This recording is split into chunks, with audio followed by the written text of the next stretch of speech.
Before diving into our RV makeover, we needed to live in CC for a few months to settle in and start creating our list of upgrades. We took the coach out for a week-long shakedown, boondocking in Sedona, Arizona, to make our first few changes, test her boondocking capabilities, and share our progress so far. Let's start with when we recorded this video back in April 2018. So we're here in beautiful Sedona, Arizona. We are boondocking for the very first time with our country coach, CC, and that's what we're talking about in this video today, is giving you a little bit of an idea of how our first boondocking shakedown has gone with our new coach, new to us coach. So stay tuned. Stay Our tuned. new old coach. Our new old coach.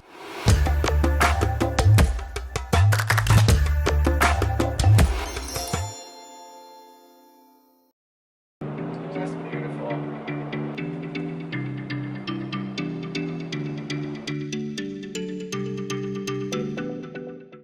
Well, here we are boondocking in beautiful Sedona, Arizona, one of our favorite places in the entire country. And this is our first boondocking experience with our coach, Cece. Yeah.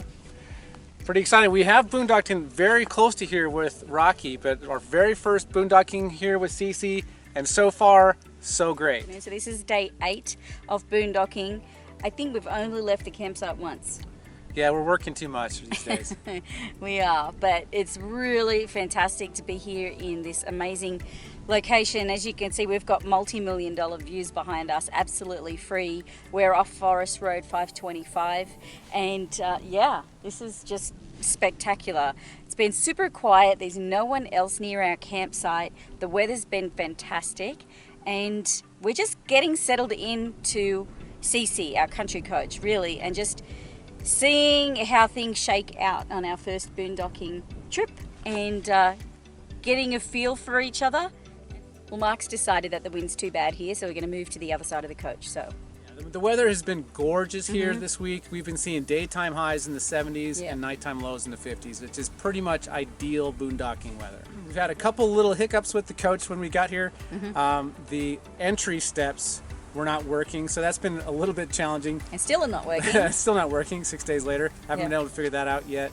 So just using the step stool to get in and out of the coach for a few days. But that's the only thing, though. Yeah, that's the only So something else we've been doing this week is just getting the coach a bit more straightened up. Not a bit more straightened up, a lot more straightened up, because we had just moved everything in and shoved everything in cupboards where we could fit it. And this is really the first chance that we've had to settle in one place and just have some quiet, focused time to get things organized and find places for everything and just get it looking nice and get it looking like a home. So let's show you inside and see how things are unfolding, because this is going to continue to change over time as we upgrade and make over different things throughout the year. But let's just show you where it's at right now, and then we're going to head downtown and Marc's going to go for a bike ride, going to come back, do a Jeep trail, and come back and meet our friends for dinner. Sounds like a great plan. Okay, let's go check out inside.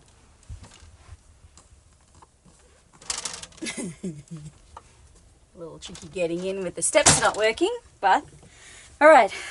One thing here, there's just so much red dust. You just got to be really careful about how much dirt you're tracking inside. But let's show you how the coach is taking shape. Hopefully you're noticing a big change since the last time we gave you a little walk around. In case you missed our walkthrough video, this is a single slide coach, but everything is accessible when the slide is in. But this is a single slide just here from this sofa all the way to that mirror. And yes, we have lots of mirrors in this coach. So the big thing that we did this week was put everything away, give everything a home in the RV, so we're feeling much more organized. And what's this grey wire here? This gray wire here is a phone line. I don't think we're going to need the phone line. Last chance for phone line. No, I don't want a phone line. You can get rid of that. Oh, it's pretty heavy. I'd say it weighs at least 50 pounds. Now I got to figure out somewhere to put that in the basement. Alright, we just bought a simple desk from IKEA, and we're going to put that desk in right here so that we can enjoy whatever view is out the window. Yeah, this is It's IKEA for you. every guy's story here. Every guy's nightmare. Nightmare, yeah. Open up a box that weighs about 70 pounds, slide out all the wood, and then realize it's Not real wood. Not real wood, and it's 100 pieces to... It'll come together. I've built my share of IKEA furniture. So this is our workspace. We've decided we're kind of going to share this. Whoever's doing video editing gets to sit here and have the dual monitor set up and look out at the view. And as you can see here, this week's view is a multi-million-dollar view of Sedona. So this is why we've been very happy to work inside this week. It's just been a lot more comfortable and consistent environment and spectacular, inspiring views.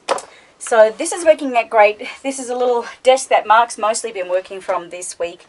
From the driver's cockpit chair here. This is a great little table you can move anywhere in the RV. And of course these two front captain's chairs, captain and co-pilot chairs, are really comfortable to work from. So come on through. We've still got the carpet, of course. Got a vacuum cleaner arriving today, so I'm going to give this a good clean up and hopefully a shampoo soon, but we eventually have plans to pull up the carpet and replace the flooring. Loving the leather furniture, is super comfortable. We gave it a good clean this week and that has made a huge difference. And just everything's getting a lot more organized, as you can see, a lot more straightened out. We're loving the kitchen, it's a really good size. We're loving all of the windows in this coach, especially with views like this week. But in general, it's working really, really well for us. Here's another thing we did this week, and that is put in this pantry Lazy Susan type shelving from IKEA. So this is coming together really well, fitting a lot in here. All of our food goes in there. Sleeping on our new bed with our new mattress, which has been awesome. So this is the view from the bedroom, which makes it hard to get out of bed because it's so beautiful, but then it doesn't matter where you go in the coach, you've got the same view. We've got big windows on either side. So yeah, just in general, getting a bit more organized in here. Things are finding their places and now we know where to find things. We've just got a bit more organization going on with the drawers and it's all coming together very nicely. But this has been an awesome place to work from this week. I really don't want to leave, but we've got to get to Colorado and then we've got to get to Texas. So let's talk a little bit about access, and because this is a 40-foot coach, and we're definitely probably the largest coach that we've seen on this road. Definitely the largest one we've seen this far back. And it was kind of funny because a lot of people giving us funny looks in their little Class Bs and Class Cs and tents and stuff. What are you doing here? I'm wondering what we're doing with this big rig back here. But it's been totally manageable to come in here because the road's in really good shape right now. And so we were able to drive back here with no trouble at all. So this is cool, all these Class A's over here. You've got 1, 2, 4, 5, 6. 6 Class A's, most of them fairly new. Most of them fairly big. Most of them fairly big, yeah. 36 to 40. As far as getting into this site, we were able to find a site that had pretty good access. There's definitely a few sites that we saw that we would not have been able to try. Yeah. But we found one that was really accessible for us. We were able to just back down this little road. You got to have good backing skills. Yeah, you got to be able to back something. Which he has. But we've just been able to back right in here, and it's been a super quiet, secluded space, and we're having a wonderful time. I mean, obviously, the larger your rig, the more challenges you're going to have finding campsites that are going to fit your RV. This one has worked out to be pretty fine along Forest Road 525. There aren't a ton of spots for big rigs, but there are certainly quite a few. There's a lot of tent campers in here. Vanners and tent campers. Get those things in place. They do. That's the appeal of vans, right? And small rigs, is you can get them in anywhere. And I totally understand that. I get that. And I totally also understand wanting to have a rig big enough that you can live in without feeling too cramped. Yeah. Everything's got a trade-off. It does. And it's just got to work out what trade-off. Oh, there's another truck camper. Yeah. Good for them. That's awesome. The only downside I see with the coach is that it's being a rear engine diesel, and it seems to just put up all kinds of dust, and it's pulling in a lot of dust into the air filter. But drove beautifully down here. This is access to the air filter, and you can see this was brand new last week, and this gauge has come up from at the bottom up to here, just from the drive-in here. Yeah, there you go. some Sedona dirt for you. Yeah, Mark put in a new air filter just last week, brand new. It was indicating it's used up like a quarter of its lifespan, but I'm hoping that's not real, that it'll readjust itself. But otherwise, it's like $30 just to get in here, and we haven't even got out yet. So anyway, it is especially dusty here this week, though. But, well, the temperatures have been ideal, but I also think that it helps that this new coach is a light color, so it's not capturing as much solar heat, and also it has mirrored windows, which I think are reflecting some of that heat, so we're not getting a lot into it. We also have window covers for the windshield, which is also helping prevent a lot of sun heat coming in. So let's talk a bit about the capacities of our motorhome and the kind of things that we are noticing this week boondocking with Cece. Huge capacities on this coach. Traditionally, we always had to be worried about carrying all the extra weight of water when we go boondocking, but this coach we have more than 2,000 pounds of weight to spare, even with full tanks of water. And that's a 100-gallon water tank. Just love how the extra capacity is not having to worry about that weight at all. I think Rocky was like 70 or 75. Yeah, Rocky had a 75. We have over 100 gallons of fresh water available to us. 30% bigger. Which is a huge benefit. It has gigantic propane tanks we would never run out of. Combined, our black and grey tanks are about 130 gallons. We haven't been able to find out which is which, but we know combined is about 130. Being as such older coach, it's 20 years old. It was built in 1998. It's a 1999 model country coach intrigue. So it's kind of a little more difficult to find on the internet the kind of information that is so readily available for much newer coaches. So, yeah. But we know we have plenty of wastewater carrying capacity space. So we're good with that. And I've been having showers every day. I haven't been as conservative with water usage as usual. I guess because knowing that we had such a big tank that I wasn't as concerned about it. And we didn't really think we'd stay here as long as we have. This happens every time. We come to Sedona and we end up pushing back our departure date because we love it so much. But so far, the water we've used, how much of our tank have we used? We used about 75 gallons. Okay, and so we've still got about another 25 left, and we're only here for another 2 more nights. So plenty to get through. I haven't even been doing Navy showers, so that's been nice. We've been washing up dishes more than once a day. So definitely, I don't feel like we have to be as mindful of our usage as we did before because we have much larger capacities now. But we also knew that our stay wasn't going to be, say, 2 or more weeks. It was going to be about a week. So it's been working out really great. Yeah, and that's what experience brings, is you know how much water you're really using, because after 4 years of doing some boondocking, you get a good feel for how much water you use. So we've got a fridge that runs on propane as well as shore power. So of course, while we're out here boondocking, it's running on propane. It's a bigger fridge than our previous one. This is a 12 cubic foot. The previous fridge was 8. So that's nice to have the extra space. We have propane, a range top. And we don't have a convection, it's just a microwave oven at the moment. I'm going to want to change that out. But we've been getting by just fine with the propane stovetop. We've used the barbecue. We are getting by in the propane fridge. So yeah, it's all been pretty easy. Our energy use is pretty low because we don't watch TV and hardly ever use the microwave, really. And has 2 8D batteries, which are pretty good sized batteries, but the previous person that owned this coach had put starter batteries in, not house batteries, not proper house batteries. So here's your batteries. They're big batteries. They're 8Ds, and I've just got my solar panel charging on those. But pretty funny because at first glance you'd think since these two are the most similar, these are the two that are for the house, but these 2 batteries, when you look at the wiring, these 2 are the ones that are connected. So that's the way I set up the solar, is to charge the 2 that are connected.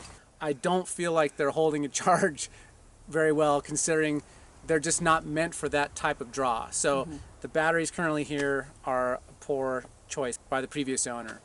But we're going to be changing our batteries soon, probably sometime next month, maybe late May when we get to Texas, and that should make a big difference. That'll make a huge difference. Yeah. We have been subsidizing our energy use with our 100-watt solar panel, and that's been really beneficial. One of the great things about a portable solar panel, I do have to come out and move it, but I'm able to move it throughout the day to maximize the energy gain. Yeah. And we've also needed to run the generator a fair bit. I think we're day 8, we've run it about 25 hours so.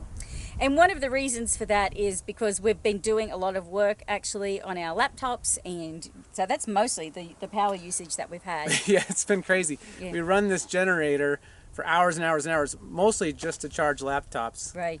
Well, we have been using the microwave a bit to prepare some food, and that's pretty much it. So we haven't had a huge draw on energy, but mostly to keep the computers charged, because we have been working on a big project here this week that has kind of kept us burning the midnight oil on the laptops. So, but the great thing about the generator is it's a lot more economical than our previous gas generator. So do you want to talk about that? Absolutely. That's a huge factor by going with the diesel coach, having a diesel generator, because they use a fraction of the fuel that a gas generator of a similar size. Mm-hmm. You know, those tiny little portable ones might run all day on a gallon of gasoline, but our old gasoline powered generator was burning 0.4 of a gallon per hour at startup, 0.7 at half load, and over a gallon an hour if we put more than a half load on it. This generator burns a little over 1/10 of a gallon per hour at startup, and at half load it's still well under what it is for a startup of the old generator. So huge savings in fuel running this diesel generator. So even though we're running a generator about 3 hours a day on average right now, there is no one around. So we know that our generator noise isn't bothering anyone else but us, and we're just dealing with it just fine because we know it's short term. With this coach, we plan on having this for quite a while. We're going to do some upgrades and makeovers to it. So we are going to be getting new batteries. We're looking at getting a solar installation. So we know that what we're dealing with now is very short-lived, and so it doesn't make it too bad dealing with the generator, knowing that pretty much in the next couple of months that'll change. Well, thanks for watching, everyone. We hope you enjoyed coming along on our first boondocking adventure with our coach Cece here in Sedona. Yeah, and having a quick look at how things are now that we're starting to move into it and get lived in. Yeah. We're excited to be able to share this with you, and we're excited also to get out and enjoy some more of this beautiful weather out here in Sedona today. Definitely. So until next time, We'll see you on the road. This is a warm-up video for our RV makeover series, which is coming up next. We're excited to be sharing all of the upgrades and remodeling that we've done to our motorhome. If you haven't already, hit that subscribe button and click the bell for notifications of all new videos from RVLove. We'll also be continuing our coverage of the Tampa, Florida RV Super Show, that is a series of RV tours of all kinds of RVs from a range of manufacturers and price points. So stick around, there's so much more to come. Thanks for watching.